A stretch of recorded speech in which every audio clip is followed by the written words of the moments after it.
ഞങ്ങൾ ഇന്ന് വന്നിട്ടുള്ളത് തൂതയാണ്. വ്യത്യസ്തമായിട്ടുള്ള കുറച്ച് മീനുകൾ കിട്ടിയിട്ടുണ്ട്. അപ്പോൾ വീഡിയോ മുഴുവനായിട്ട് കാണുക, ചാനലൊക്കെ ഒന്ന് സബ്സ്ക്രൈബ് ചെയ്യുക, ഒന്ന് സപ്പോർട്ട് ചെയ്യുക.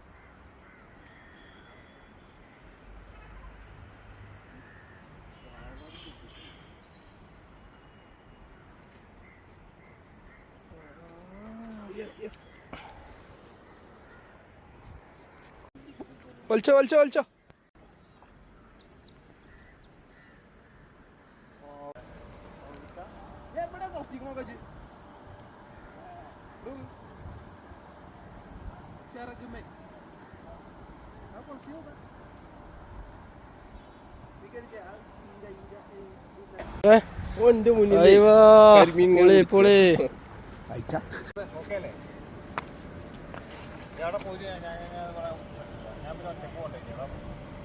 കിട്ടിയിട്ടില്ല.